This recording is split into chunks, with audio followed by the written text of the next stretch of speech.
গল্পকথন by Kallol chapter 2তে আমাদের আজকের নিবেদন সমরেশ বসুর লেখা ষষ্ঠ ঋতু।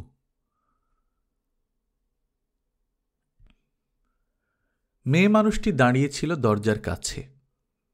সামনের রাস্তাটি উত্তর দক্ষিণে লম্বা, সরু রাস্তা, দুপাশে ঘিঞ্জি বাড়ি, রাস্তার ধারে পানবিড়ির দোকানপাট।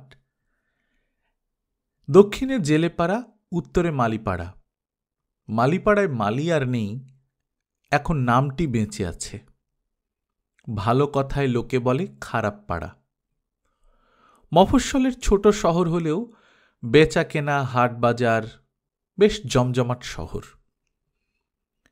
মেয়ে মানুষটি যে বাড়ির দরজায় দাঁড়িয়েছিল ওইখান থেকে মালিপাড়ার শুরু বলা যায়। পৌষের দুপুর, দেখতে দেখতে রোদ কাত হয়ে গেছে কখন। পাড়াটার পূর্বের বাড়ির চালাগুলি পেরিয়ে কোঠা বাড়ির মাথায় ঠেকেছে রোদ। মেয়ে মানুষটির দরজার মাথায় একটি ছোট সাইনবোর্ড টাঙানো রয়েছে, লেখা আছে শ্রীমতী কৃষ্ণ ভামিনী দাসী, কীর্তন গায়িকা, ভিতরে অনুসন্ধান করুন। দাঁড়িয়ে আছে কৃষ্ণ ভামিনী নিজেই। মাজা মাজা রং, দোহারা গরণ, মধ্য ঋতু আশ্বিনের নিস্তরঙ্গ ঢলঢল শরীর। বয়সটা অবশ্য গিয়ে ঠেকেছে তলে তলে আর একটু দূরে। দিনের হিসেবে আশ্বিনের দিন কাবার হয়ে অগ্রহায়ণের একটু শীত ধরেছে সেখানে। একটু রাশভারী দলমলে কৃষ্ণ ভামিনী, কপালের সামনে পাতা পেড়ে চুল এগিয়ে দিয়েছে, সিঁথির সিঁদুর সামান্য, ডাগর চোখে এখনো সজাগ চাহনি, খরতাও আছে, কালো শাড়ি পরনে, গায়ে জামা নেই। মুখে পান টিপে ভ্রু কুঁচকে তাকিয়ে আছে দক্ষিণে। চোখে ঠোঁটে রাগ রাগ ভাব, নাক ছাবিটিও নড়ে চড়ে উঠছে নাকের পাটায়। পূব কোলের কোঠা বাড়ির বারান্দা থেকে একটি মেয়ে জিজ্ঞেস করল, দাঁড়িয়ে আছো যে কেষ্ট দিদি? কৃষ্ণ ভামিনী সেদিকে না তাকিয়েই বলল, দেখছে। কাকে? মরণকে। মেয়েটি হেসে বলল, বুঝেছি, তোমার খোলঞ্চিকে তো। তা সে মিনসেকে তো দেখলাম একটু আগে ভেঁপু ফুঁকতে ফুঁকতে রিক্সা চালিয়ে একটা লোক নিয়ে গেল পাড়ার মধ্যে। কথা শেষ হতে না হতেই হর্ন বাজিয়ে একটা সাইকেল রিক্সা এসে দাঁড়ালো কৃষ্ণ ভামিনীর দরজায়। রিক্সায় যাত্রী নেই। রিক্সাওয়ালা নেমে একটু অপ্রতিভ মুখে হাসল কৃষ্ণ ভামিনীর দিকে চেয়ে। কালো মানুষ, পেটা পেটা শক্ত চেহারা, বাবরি চুলো কালো, গোঁফ দাড়ি কামানো মুখ। এসব মানুষ একটু বয়স চোরা হয়, ধরা যায় না কিছু। কালো মুখে ধুলো লেগে রুক্ষ দেখাচ্ছে। সদ্য রিক্সা চালিয়ে ফুলে উঠেছে হাত পায়ের পেশি। অপ্রতিভ হয়ে হাসলে তাকে বোকা দেখায়। ভ্রু বাঁকিয়ে গম্ভীর গলায় জিজ্ঞেস করল কৃষ্ণ ভামিনী, কটা বেজেছে? সে বলল, একটু দেরি হয়ে গেছে। কৃষ্ণ ভামিনীর রাগ চড়ল তার কথা শুনে। বলল, রিক্সা চালিয়ে খাবে, ওই চালিয়ে মরবে। ভগবান তোমার হাতে কেন শ্রীখোল দিয়েছিল বলতে পারো? অন্য মেয়েটির কথানুযায়ী বোঝা গেল লোকটি কৃষ্ণ ভামিনীর খোলুঞ্চি, অর্থাৎ খোল বাজিয়ে। নাম গগন। হেসে বলল, ভগবানের বিষয় বলে কথা, কি যে কে হয় কেউ জানে? পয়সার কাজটা আমাকে করতে হবে তো, নাকি বলো গো? বলে পূবের বারান্দার মেয়েটির দিকে তাকালো। কৃষ্ণ ভামিনীর কৃষ্ণ চোখের তারা জ্বলে উঠল দপদপ করে। চতুর্থ ঋতু অগ্রহায়ণেও বৈশাখের বিদ্যুৎ বহ্নি। তীক্ষ্ণ গলায় বলে উঠল, ও আবার কি বলবে? আমি বলছি, না পোষায় ছেড়ে দিলেই পারো। আমার কি শ্রীখোল বাজিয়ের অভাব হবে? না তোমাকে পয়সা আমি দিতে চাইনি? রাস্তায় দাঁড়িয়ে সাক্ষী মানছ লোককে? ন্যাকামো করে তবে মরতে আসে কেন এখানে? বলতে বলতে ভেতরে ঢুকে গেল কৃষ্ণ ভামিনী। দাঁড়িয়েছিল রানীর মতো, ফিরে গেল ক্রুদ্ধা রাজেন্দ্রাণীর মতো। দরজাটির পাল্লা নেই, নইলে বন্ধ করে দিয়ে যেত। বিমর্ষ হেসে গগন ফিরে তাকালো পূবের বারান্দার দিকে। সে মেয়েটি গগনকে নয়, কৃষ্ণ ভামিনীকে ভেঙচে চলে গেল। বাড়ির দরজাটি বড়, সেকেলে বড়লোকের বাড়ি ছিল এটা। বাড়িটা নেই, পাঁচিল আর দরজার মাথাটা রয়ে গেছে। রিকশাটা ঢুকিয়ে দিল গগন উঠোনে। ভেতরে তখন কৃষ্ণভামিনী হাঁক দিয়েছে, রাধি, ও রাধা, কোথায় গেলি? রাধা ছুটে এলো ঘরে। ডাগর সাগর রাধা, কটা রং, ছোট ছোট চোখে ডাগর চোখের ঢুলুনি, ঠোঁট দুটি বড় লাল, একটু স্থূল। কৃষ্ণভামিনী বলল, নে হারমোনিয়ামটা টেনে নে। রাধা বলল, খোলঞ্চি খুঁড়ো এলো না মাসি? কৃষ্ণভামিনী দেয়ালের পেরেক থেকে খঞ্জনি জোড়া পেড়ে ধমকে উঠল, তুই বস দেখিনি, শ্রীখল ছাড়াই হবে। পৌষ মাসের আর কটা দিন মাত্র বাকি, নবদ্বীপ থেকে বাবাজির চিঠি এসে পড়েছে। 2রা মাঘ বেরোতেই হবে, আমার কাজ আছে। রাধা চোরা চোখে মাসির মুখ দেখে আর কথা বাড়াল না। ওই মুখের কাছে মুখ বাড়ানো যায় না। প্রতি বছর মাঘ মাসেই কৃষ্ণভামিনী নবদ্বীপে যায়। মাঘ মাস ভোর ভোর সকাল নবদ্বীপে আখড়ায় আখড়ায় মন্দিরে মন্দিরে কীর্তনের আসর বসে। নবদ্বীপের চেহারা বদলে যায়। স্বয়ং বিষ্ণু অবতরণ করেন। লোকে মাঘে যায় প্রয়াগে, বৃন্দাবনে, মথুরায়, ত্রিবেণীতে কল্পবাস করে। আর নবদ্বীপে আসেন নামকরা মহাজনেরা, মহাশয় বৈষ্ণবেরা। ত্রৈলোক্য আচার্য, কৃষ্ণনাথ ভট্টাচার্য, মোহিনীমোহন মল্লিক, এইসব বড় বড় পণ্ডিত, লেখাপড়া জানা বৈষ্ণব গায়কেরা আসেন। পদ রচনা করেন, ভাঙেন, গড়েন, পুঁথি নিয়ে বসেন বড় বড়। আসর হয় এক এক দিন এক এক আখড়ায়। সে আসরে স্কুল কলেজের ছাত্র মাস্টারমশাইরাও ভিড় করেন এসে। নবদ্বীপের ওইসব আসরে কৃষ্ণভামিনীর বড় আদর। মহাশয়েরা স্নেহ করেন মেয়ের মতো, বাবাজিরা তাকিয়ে থাকেন সতৃষ্ণ নয়নে। ভক্ত অভক্ত জনতার রক্তে ও আখরের দোলা লাগে। পানটি নেশার জিনিস। নবদ্বীপেও ভোরবেলা স্নান করে পানটি মুখে দেয় কৃষ্ণভামিনী। ঠোঁট রক্তরেখায় মেঁকে ওঠে। ধোয়া নীলাম্বরী পরে আঙুল তুলে গায়, বধূ তোমার দেওয়া গরবে তোমার গরব টুটা বহে। নবদ্বীপে না গিয়ে পারে না কৃষ্ণভামিনী। আজকাল শহরে বাজারে আর তাদের বড় একটা ডাক পড়ে না। বায়োস্কোপ, থিয়েটার, রেডিও রেকর্ডে অনেক কীর্তন শোনে লোকে। কত শত মিঠে গলার বাহারে পদের গান। তাছাড়া দিন গেছে বদলে। কৃষ্ণভামিনীর দেহ ও বয়সের ধারায় যুগটি পাশ কাটিয়ে গেছে অন্যদিকে। পাড়াতে তাদের ডাকতেও নাকি অসম্মান। সাইনবোর্ডটা ঝোলানো আছে 1 যুগ ধরে, ওইটি দেখে কোনোদিন কেউ ডাকতে আসেনি তাকে। সাইনবোর্ডের বয়স বেড়ে গিয়ে টিন বেরিয়ে পড়েছে। তাই নবদ্বীপ যেতে হয়। সেখানে কিছু বায়না পাওয়া যায়। এখনো দূর জেলা থেকে ডাক আসে। বর্ধমান, বাঁকুড়া, আরও তলায় মেদিনীপুর, উঁচুতে মানভূম। প্রবাসের বাঙালিরা ডাকেন কখনো সখনো। কীর্তনের খোঁজে সবাই নবদ্বীপেই আসেন এখনো।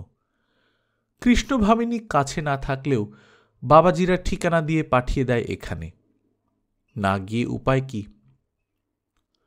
বছর 2 আগে রাধা মাধব আখড়ার রাখহরি বাবাজি একদিন গানের শেষে এসে বলেছিল, কেষ্ট, আচার্যি মশাই বলছিলেন এবার তোমার আখেরটা একটু দেখতে হয়।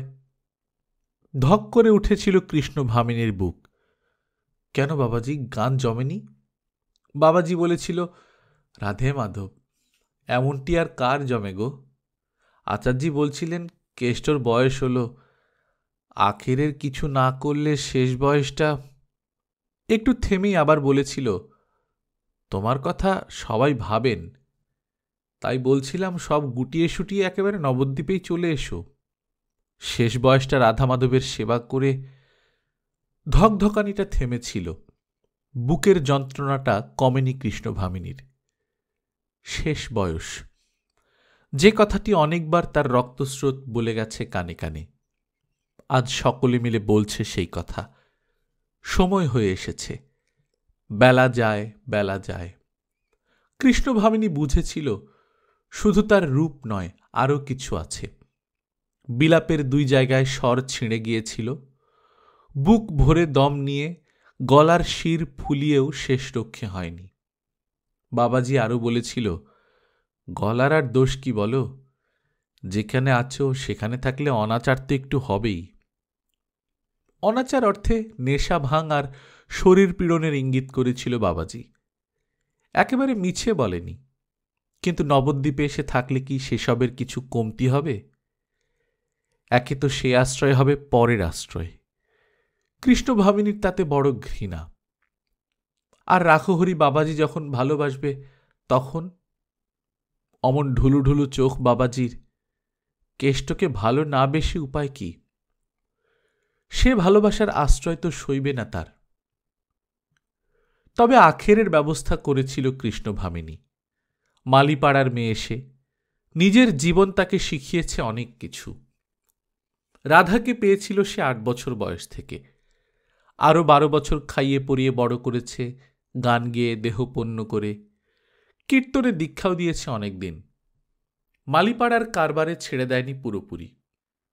মেয়েটার রং ঢং আছে, গলাটি একটু খড়ো, তবে মন্দ নয়, কিন্তু বড় মাথা মোটা। দিন রাত্রই সেজে গুজে আছে।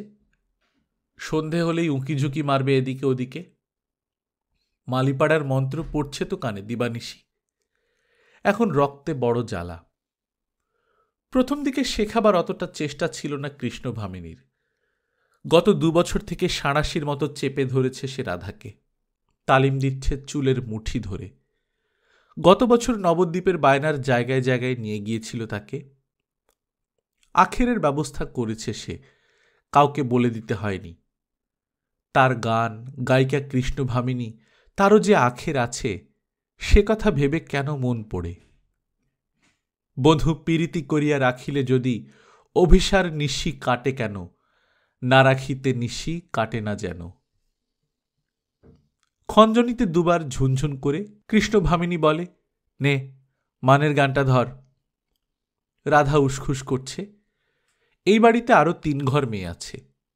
এই সময়টায় তাদের কাছে বসে রাধা তাদের রাসলীলার কাহিনী শোনে। বলল, কোনটা? কালকে যেটা হয়েছে। ভয়ে ভয়ে বলল, আমার মনে পড়ছে না মাসি। কৃষ্ণ ভামিনী রাগে জ্বলে উঠল। বলল, তা তো তোর মনে পড়বে না। চিরকাল 12 ভাতারি তোর কপালে আছে, খণ্ডাবে কে? তারপরে এক মুহূর্তে চুপ করে থেকে গুনগুন করে উঠল সে, তুমি সোনাগরি রসের আগরি, তেজহ দারুণ মান, সখীর বচনে কমলনয়নী ঈষৎ কটাক্ষে চান। রাধা গান ধরতে না ধরতেই গগন এসে ঢুকল। কৃষ্ণ ভামিনী চেয়েও দেখল না। রাধার ভ্রু দুটি নেচে উঠল শুধু। এই আসরে সে নিতান্ত বেমানান। ময়লা হাফ শার্ট গায়ে, তালিমারা ফাটা ফুল প্যান্ট পরা রিক্সাওয়ালার সঙ্গে কোনো মিল নেই এই ঘরের। এই ঘরের সাজানো গোছানো অল্প স্বল্প জিনিস, পরিষ্কার যুগল সজ্জা, সব কিছুতেই বিপরীত। দেয়াল থেকে খোলটি পেড়ে কপালে ঠেকিয়ে একটু দূরেই বসল সে। কৃষ্ণ ভামিনীর চোখের পাতা নড়ল না, কিন্তু খঞ্জনার রিনিঠিনি খোলের বলে একাত্ম হয়ে গেল। রাধাও গলা ছাড়ল। গগন লোকটি এ তল্লাটের নয়। বছর 10 আগে বর্ধমানের এক গ্রাম থেকে চলে এসেছে কৃষ্ণ ভামিনীর পেছনে পেছনে। কৃষ্ণ ভামিনী গান গাইতে গিয়েছিল সেখানে। লোকটির পেছু নেওয়া নজরে ছিল তার। দেখেই বুঝেছিল অন্তঃসার শূন্য গেঁয়ো বাউন্ডুলে, ঘর বউ জোটেনি কপালে। রেস্ত থাকলে একটু আশকারা দিত হয়তো কৃষ্ণ ভামিনী। মাগনা পিড়িতে মন দূরের কথা, শখও ছিল না একটু। লোকটি কয়েকদিন এদিক সেদিক করে হঠাৎ এসে বলেছিল, তোমার সঙ্গে একটু খোল বাজাবো ভাই। আজকে যেমন অপরাধীর মতো হেসে এসে দাঁড়ালো, সেদিনও তেমনি করে এসে দাঁড়িয়েছিল। তখন কৃষ্ণ ভামিনীর শ্রাবণের খরস্রোত দেহে, আশ্বিনের ঢল বয়সের হিসেবে।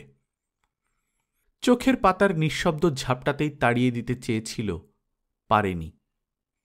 ওদিকে আবার গগনের একটু চ্যাটাং চ্যাটাং কথা ছিল। বলেছিল, আমার রং কালা, ট্যাঁকো কালা, একটু বাজাতে চাই খালি। বাজিয়েছিল, বাজিয়ে নিয়েছিল কৃষ্ণ ভামিনী।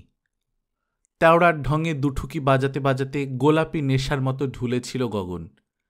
আর চোখ দিয়ে যেন চাটছিল কৃষ্ণ ভামিনীকে। দেখে শুনে ভামিনী রং ফিরিয়ে কালেংড়া সুরে গেয়ে উঠেছিল, মতলবে তোর মন ঠাসা, ঘরের ভাতে কাগের আশা, নাগর পথ দেখে।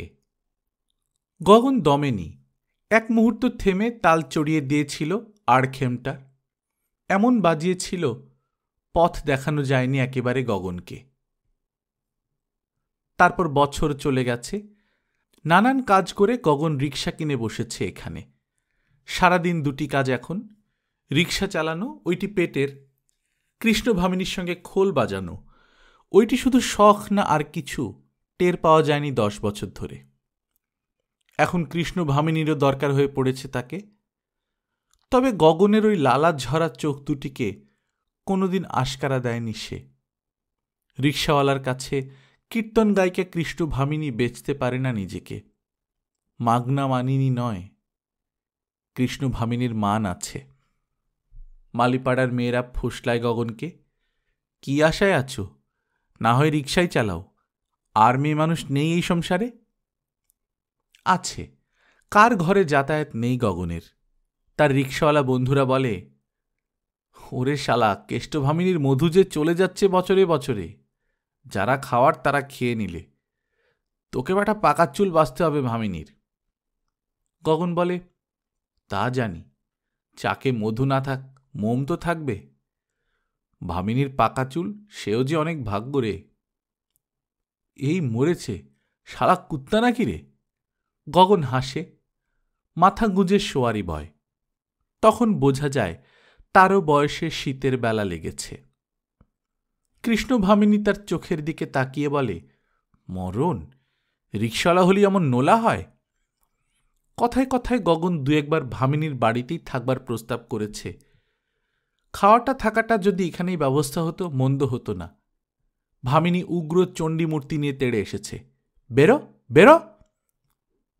রাধার ঠেকে ঠেকে যাচ্ছে।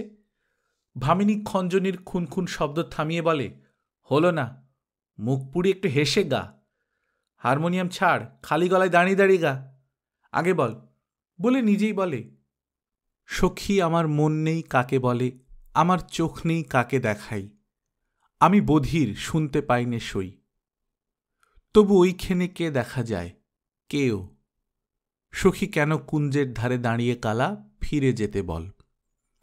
এদিকে গগনের হাত যেন অবশ, খোলের চাটি নেই, হাঁ করে তাকিয়ে আছে কৃষ্ণ ভামিনীর দিকে। রুখে উঠল কৃষ্ণ ভামিনী, মরণ। মরবার আগেই ঘিজ ঘিজ করে খোল কথা বলে উঠল, ফিরে যেতে বল। রাধা হাসে মিটমিট করে, জোরে হাসতে ভয় পায়, মাসি গলায় পা দেবে যে। আশ্চর্য, রাধার চোরা চোখে বিজলি হানে গগনকে। তার কটা রঙের শরীরের রেখায় বড় ঝাঁঝ, নেশা করার মতো স্থূল টকটকে ঠোঁট দুটিতে যেন মনে মনে কি বলে। দেখে শুনে ঘেন্না করে কৃষ্ণ ভামিনীর। ছুরির রুচি বলে কিছু নেই, গগনের রকম সকমও তেমনি। রাধার হাসিতে ঢুলে ঢুলে খোল বাজায়। বেলা গেল, পৌষের বেলা, কখন এলো কখন গেল কে জানে। এর মধ্যেই ঘরের মধ্যে মশার সানাই বাজছে, স্থির হয়ে বসতে দেয় না এক দণ্ড। ঘরে ঘরে ধোয়া মোছা সাজাগোজা চলেছে, বাতি জ্বলছে 12 বাসরে। গান শেখানো শেষ হলো, গগন উঠতে যাবে। কৃষ্ণ ভামিনী বলল, রাধি, রিক্সাওয়ালাকে জিজ্ঞেস কর ওর খোল বাজাবার কত চাই। গগন বলল, খুব রেগে গেছো বাপু, 10 বছর যখন দাওনি থাক, সবটা একসঙ্গেই দিও না হয়।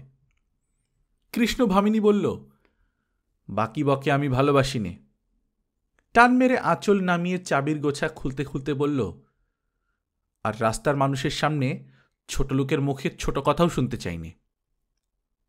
কালো মুখে হলদে চোখে গগনকে বোবা অসহায় জানোয়ারের মতো মনে হয়।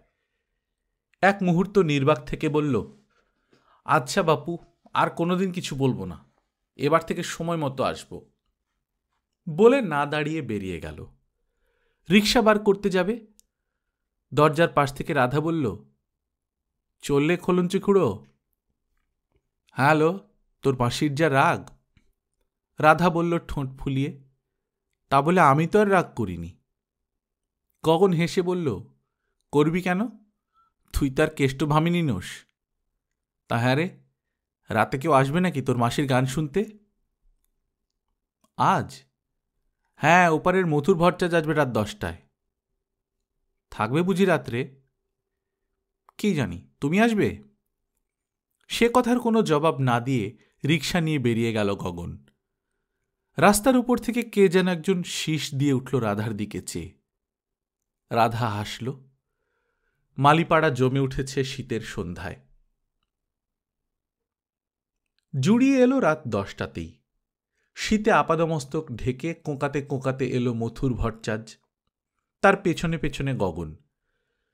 কৃষ্ণ ভামিনী সেজেছে। শান্তিপুরের নীলাম্বরী তার বড় প্রিয়। রংটি মাজা মাজা হলেও মানায়। মুখে স্নো পাউডার মেখেছে, জামার গলাটি একটু বেশি কাটা। চওড়া ঘাড়ে ও গলায় বয়সের ঢেউ পড়েছে। ঢাকা পড়েছে একটু চওড়া বিছা হারে। পান রাঙানো ঠোঁট, পায়ে আলতা। ভট্টাচার্যকে দেখে অভ্যর্থনা করল, আসুন ভট্টাচার্য মশাই। মথুর বলল বুড়োটে গলায়, আসব? তা আসব, কিন্তু তোমার সেই মেয়েটি, কি নাম তার? রাধা। হ্যাঁ, রাধা। আজ তার মুখে একটু ভাব সম্মেলনের গান শুনব। তোমার গান তো অনেক শুনেছি কেষ্ট ভামিনী। চকিত ছায়ায় এক মুহূর্তের জন্যে কৃষ্ণ ভামিনীর মুখ অন্ধকার হয়ে গেল। অনেক শোনা হয়েছে, অনেক গান শুনবে লোকে, কিন্তু কৃষ্ণ ভামিনীর দিন বুঝি আর নেই। ভাব সম্মিলনের মিলন কোলাকুলির রস উপচে পড়বে না বুঝি তার গানে। পর মুহূর্তেই হাসল, পঞ্চম ঋতুর শীতার্ত শুষ্ক হাসি যেন। ভালোই তো, সে আসল, রাধা যে তার সুদ। তারই গান শুনুক লোকে। বলল, বেশ তো, শুনবেন, বসেন। মথুর বসল। ভূতের মতো বেমানান তালিমারা প্যান্টটা পরে হাঁ করে বোকা চোখে গগন তাকিয়েছিল ভামিনীর দিকে। চোখে চোখ পড়তে চমকে খোল নামাল সে। রাধা তখন অন্য ঘরে। ভামিনী বলল, বসুন, ডেকে নিয়ে আসি। রাধাকে নিয়ে তখন অন্য ঘরে টানাটানি। ছাড়িয়ে নিয়ে এলো ভামিনী। মথুর বলল, এসো এসো। পৌষ সংক্রান্তি গেল। উত্তরায়ণে বাঁক নিল সূর্য। সোনার মতো রোদে ছায়া বেঁকে গেল একটু দক্ষিণে। দিনের ঘোমটা খুলতে লাগলো একটু একটু করে। দোসরা মাঘ রাধাকে নিয়ে রওনা হল ভামিনী। গগনও এসে ঢাকা বারান্দায় তুলে দিল রিকশা। শ্রীখোল নিল কাঁধে। সেও যায়, না গিয়ে পারে না। বাজাবার বড় স্বাদ। 10 বছর ধরে নবদ্বীপে সেও চেনা হয়ে গেছে। কেষ্ট ভামিনীর খোল বাবাজি তার নাম হয়েছে। গগন বড় খুশি। আর আজকাল অপরে খোল ধরলে একটু বাঁধো বাঁধো লাগে ভামিনীর। গগনের সেখানে বেশ টাম, তবে বেশি দিন থাকতে পারে না। পেট চালাতে হবে তো। 2-4 দিন বাদেই ফিরে এসে রিকশা নামায়। মালিপাড়ার মেয়ে পুরুষেরা বলে, কেষ্ট খেতে দিল না বুঝি? গগনে বলে, আমি কেন খাব? রওনা হলো তারা। পাড়ার মেয়েরা মুখ বেঁকিয়ে বলল, মাগির ঠেকাত দেখলে গা জ্বালা করে। স্টেশনে গিয়ে ভামিনী 2টি টিকিটের টাকা দিল গগনের হাতে। গগন 3টি টিকিট কেটে নিয়ে এলো।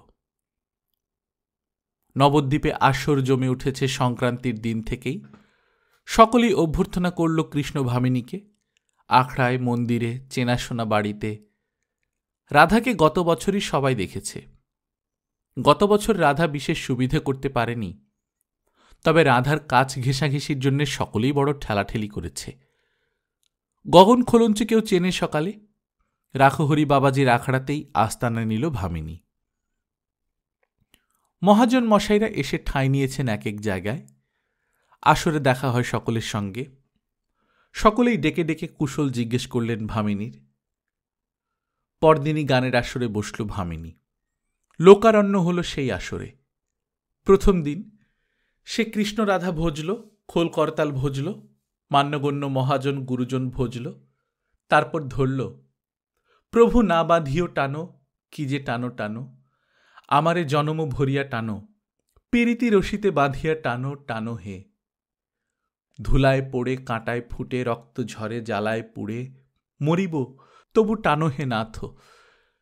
অনেকক্ষণ গাইল ভামিনী, কিন্তু তেমন সাড়া পড়ল না।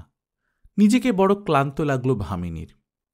ঠোঁট শুকিয়ে উঠতে লাগল, চোখের কটাক্ষে সেই রং ফুটছে না, সুরের দোলায় দোলায় হাত উঠছে না তেমন করে। এক ফাঁকে বাইরে এলো। রাখহরি বলল, কি হয়েছে কেষ্ট তোমার? কেন? গলায় যে তোমার বয়সা ধরেছে। বয়সা? হেসে উঠল ভামিনী, বলল, এ বয়সে আবার বয়সা কি বাবাজি, সে তো ছেলে মানুষের ধরে। রাখহরি বলল, এ বয়সেও ধরে গো। গলায় তোমার দোআঁশলা জট পাকাচ্ছে কেন? দোআঁশলা জট? আচমকা শীতের কাপ ধরে গেল যেন ভামিনীর বুকে। হেসে বলল, একটু চা খেয়ে নিতে হবে। রাখহরি ভামিনীর আপাদমস্তক তীক্ষ্ণ চোখে দেখে হঠাৎ মিষ্টি হেসে বলল, থাক না, এবার না হয় থাক, তোমার রাধাকে গাইতে দাও, দেখা যাক কেমন শিখেছে। রাখহরির চোখের দিকে তাকিয়ে ভামিনীর রাঙা শুকনো ঠোঁটও বেঁকে উঠল, কিন্তু গাইতে বলল রাধাকেই।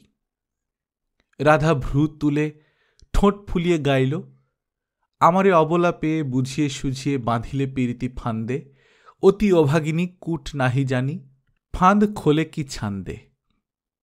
গলা একটু খড়ো, কিন্তু কাঁচা গলার চড়া সুরে আর কাঁচা বয়সের কিশোরী ঠমকে আসর গুনগুন করে উঠল। কোথায় ছিল আসরের এই হাসি ও আনন্দাশ্রু? অন্ধকার চেপে আসছে কৃষ্ণ ভামিনীর মুখে, তবু হাসছে। শীত, বড় শীত, গুড়গুড় করে কেঁপে কেঁপে উঠছে বুকের মধ্যে। কেন? চুলের মুঠি ধরে যাকে শিখিয়েছে সেই রাধার গুণে বলিহারি যাচ্ছে সব, তার সুদের ঐশ্বর্য। স্বয়ং মোহিনী মল্লিক মহাজন আশীর্বাদ করলেন ভামিনীকে। বাহ, বেশ, শুধু আখেরের স্বার্থে এমনটি শিখনো যায় না মা, তুমি সত্যিকারের আখেরের কাজ করেছ। বড় সুখ, তবু মুচড়ে মুচড়ে উঠে বুক। কীর্তন গায়িকা কৃষ্ণ ভামিনী আর নেই, আখেরের কাজ আছে। এমন মহাজন কেন হল না ভামিনী, সুদের নেশায় বুধ হয়ে থাকে? কেবল 2 দিন গগন চুপচাপ খোল বাজাল, আর অপলক চোখে চেয়ে দেখল ভামিনীকে। যতবার চোখাচোখি হল, তার হ্যাংলামো দেখে ভামিনী বিরক্ত হয়ে ফিরিয়ে নিল মুখ। মরলে ওকে হাড় কখানা চিবুতে দিয়ে যাবে। 2 দিন পরে গগন বিদায় নিল, বলে গেল আসবে আবার মাঘেই। ভামিনী মনে মনে বলল, পাত ছাড়লে বাঁচি। তারপর গান চলল আখড়ায় আখড়ায়। রাধা এবার ভাসিয়ে দিল নবদ্বীপ, যা গায় সবই মানিয়ে যায়। একদিন কৃষ্ণ ভামিনীরও যেত, যা করত, যা বলতো, যা গাইত, তাই ভালো লাগত লোকের। খরস্রোতা কৃষ্ণ ভামিনীকে দেখছে সে রাধার মধ্যে, সবাই রাধার পেছনে পেছনে। রাত্রে রাধাকে বুকে নিয়ে আদর করল ভামিনী, বলল, রাধি, আমার মান রেখেছিস তুই, মান রেখেছিস। বলতে বলতে চোখ ফেটে জল এলো। রাধা অবাক হল, একটু বিরক্ত, বলল, ই আবার তুমি কি শুরু করলে বাপু, ঘুমোতে দাও। ঘুমোতে দিল তাকে, নিজের হাতে ভালো করে কম্বল ঢেকে দিল। হয়, এমনটি হয়। এত জনে জনে মহাজনে সবাই মিলে চোখে মুখে তাকে বন্দনা করছে, হবে না? একসময় কৃষ্ণ ভামিনীরও যে হয়েছিল। আসরে আর ভালো করে ভামিনীকে কেউ সাধেও না, রোজ গাওয়াও হয় না তার, তবু আসরে থাকতে হয়, বসতে হয়। বায়না পাওয়া গেছে কয়েকটি। বায়নার শর্ত রাধা, তবে কৃষ্ণ ভামিনীকে চাই। চাই বই কি, সুদকে একলা ছাড়বে কি করে সে? মাঘের শেষে আবার এলো গগন। এসে দেখল ভামিনীর চোখের কোণে কালি, মুখখানি শুকনো, চলতে ফিরতে ব্যথা, কোমরে ব্যথা, যেন এতদিনে সত্যি সত্যি বুড়ি হয়ে গেছে সে। পা ছড়িয়ে বসে, তেমন সাজা গোজা নেই, যেন মালিপাড়ার সুকি মাসি। গগন বলল, শরীরটা তোমার খারাপ দেখছি যে। মুখ ঝামটা দিয়ে উঠল ভামিনী। শরীরটা ছাড়া বুঝি আর কিছু দেখতে পাও না মরা খেগো চোখে? গগন বলল, তাও দেখতে পাই। কি দেখতে পাও? তোমার দুঃখ। মরে যাই আর কি, উনি এলেন আমার দুঃখ দেখতে। তারপর হঠাৎ কি হলো ভামিনীর, ভীষণ ক্ষেপে উঠে বলল, কতর খেগো মিনসে, আর কবে ছাড়বে পেছন? মোলে? তবে আগে মরি, তারপর ছিঁড়ে ছিঁড়ে খেও। গগন একেবারে ভ্যাবা চাকা খেয়ে গেল। বলল, আচ্ছা আচ্ছা, তাই হবে তাই হবে, তুমি চুপ করখন, বলে সরে পড়ল। মাঘ মাসের শেষ কটা দিন কাটিয়ে যাত্রা শুরু হল। গুটি সাতেক বায়না আছে, কৃষ্ণনগরে, চোতখণ্ডে, রামপুরহাট, ধানবাদ, গোটা দেশটাই প্রায়। সব জায়গাতেই সবাই ছুটে এলো কৃষ্ণ ভামিনীর নাম শুনে। মুঠি ভরে পয়সা আর বাহবা দিয়ে গেল রাধাকে। তবে কৃষ্ণ ভামিনীকেও বাহবা দিয়েছে সবাই।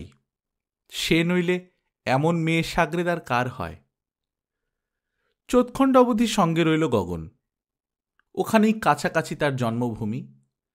সে বিদায় চাইলে ভামিনী বলল, আগে বলনি কেন? আমার খোল বাজাবে কে? গগন বলল, পেটের ব্যবস্থা দেখতে হবে তো আমাকে, ট্যাঙ্ক যে ফাঁকা। ভামিনী বিরক্ত হয়ে বলল, সে না হয় খেতেই দেব। হলুদ চোখে অন্যদিকে তাকিয়ে গগন বলল, তা পারব না বাপু, আমি খোল বাজিয়ে জোগাড় করে দিয়ে যাচ্ছি। সেদিনই বর্ধমান শহর থেকে জুটিয়ে দিয়ে গেল একজনকে। ভামিনী ঠোঁট উল্টে বলল, মুরদ বড় মান, তার ছেঁড়া দুটো কান, আপদ কোথাকার, ও আবার খাবে খোল বাজিয়ে। পয়লা বৈশাখে ফিরে এলো কৃষ্ণ ভামিনী আর রাধা। রোজগারে একটু ভাটা পড়েছিল কয়েক বছর, এবার সুদ শুদ্ধ আদায় করে নিয়ে এসেছে ভামিনী। কিন্তু বুকের কাঁটার মতো একটা লোক পেছন নিয়েছে বর্ধমান থেকে। যত জায়গায় তারা গেছে, সব জায়গাতে গেছে লোকটা। ভাবও হয়েছে খুব রাধার সঙ্গে। রাধার আশকারাতেই এখানেও ছুটে এসেছে। বুকে বড় ধুকুপুকু ভামিনীর। গগনের মতো হলেও ভালো ছিল, কিন্তু লোকটি অল্প বয়সী পয়সাওয়ালা উগ্র ক্ষত্রিয় ঘরের ছেলে, সহজে ছাড়বে না। ভাব জমাবার চেষ্টা করছে ভামিনীর সঙ্গে। রাধার সঙ্গে পীড়িত হয়েছে, একেবারে দূর দূর করতে পারেনি। ফিরে এসে রাধা বলল, মাসি, লোকটা কিন্তু দুদিন থাকবে এখানে। ভামিনী গম্ভীর গলায় বলল, না। রাধা ফুঁসে উঠে বলল, হ্যাঁ থাকবে। অবাক হয়ে তাকিয়ে রইল ভামিনী, কিন্তু সে তেজ নেই তার। নিস্তেজ গলায় বলল, মুখপুরি, বেশি অত্যাচার করলে যে গলাটা যাবে। রাধা হুকুমের সুরে বলল, যাক, গলার জন্য কি কারোর ঘরে লোক আসা বাদ ছিল? অন্ধকার মুখে চুপ করে রইল ভামিনী। বুকটার মধ্যে পুড়তে লাগল চাপা আগুনে।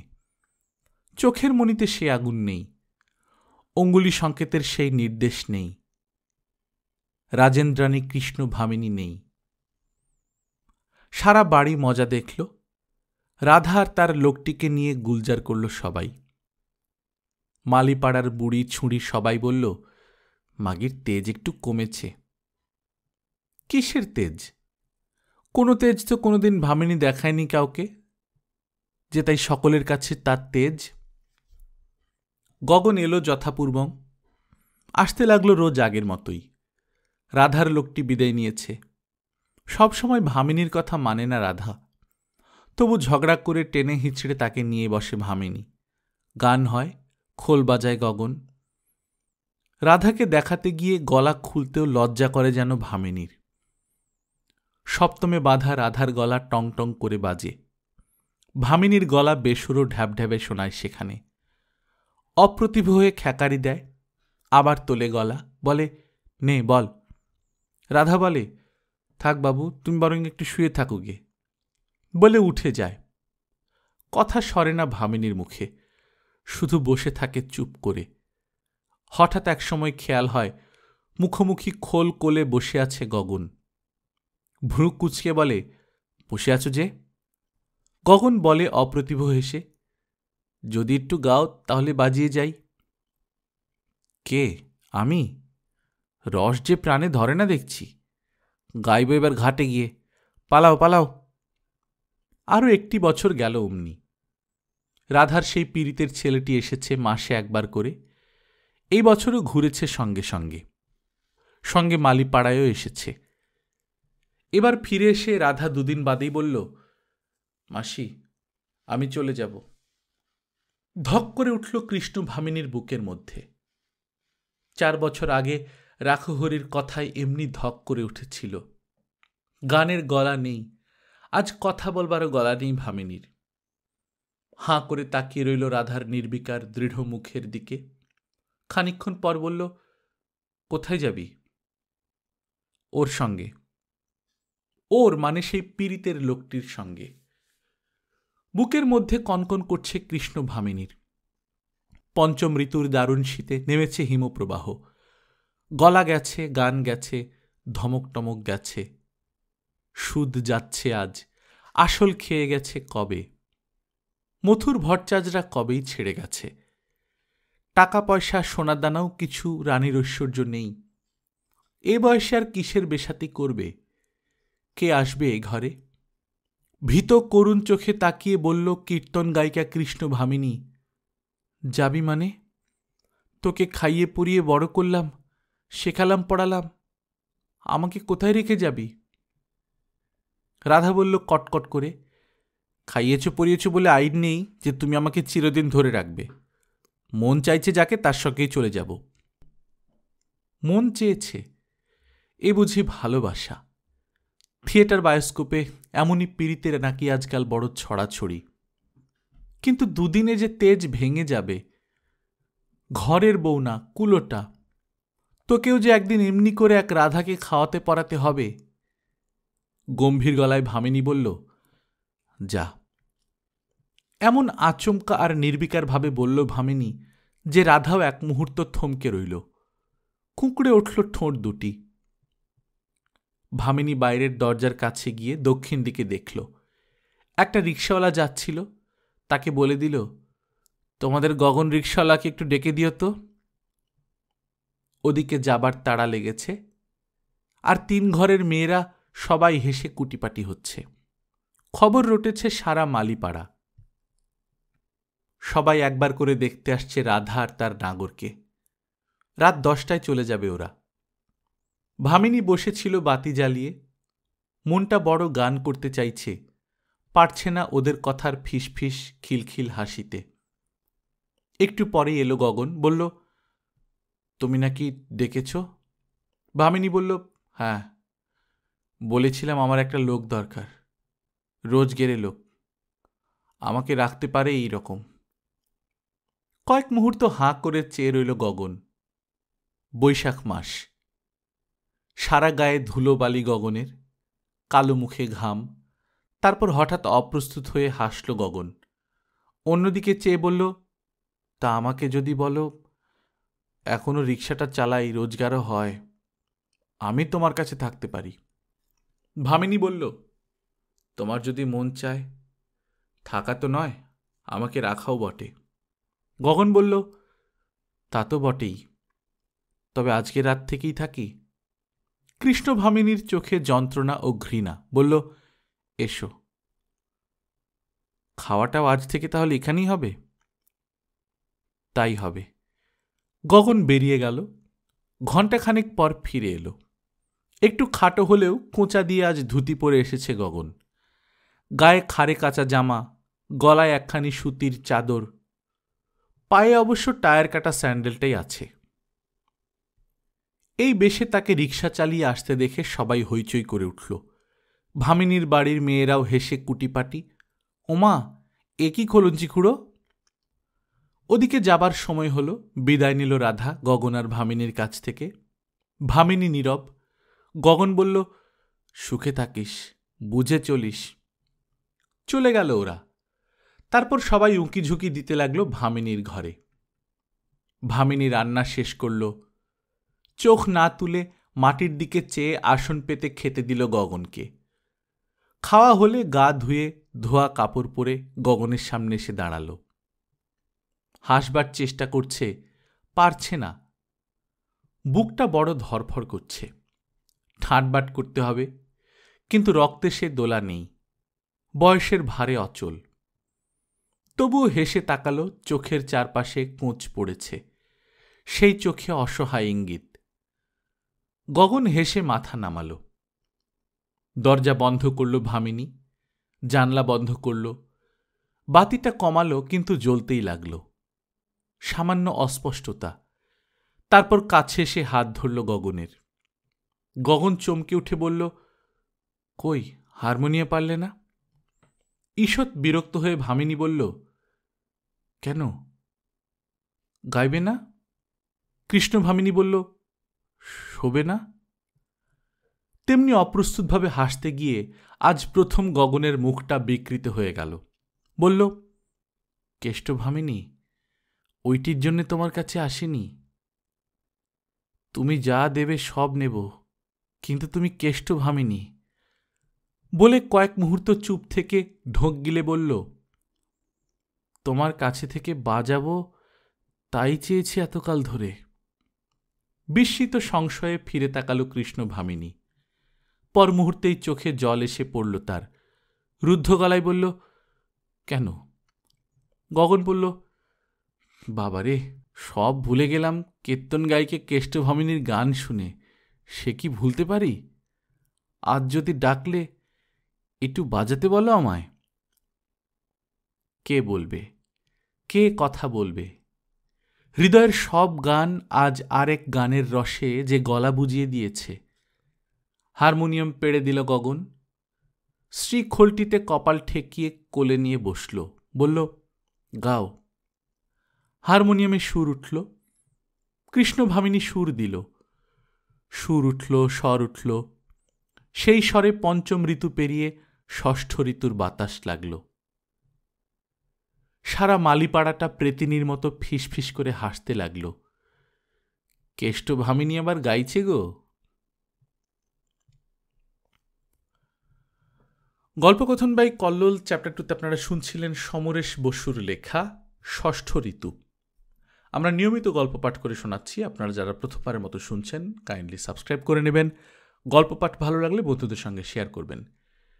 নিজে ভালো থাকবেন, আশপাশের লোকজনকে ভালো রাখবেন। টাটা।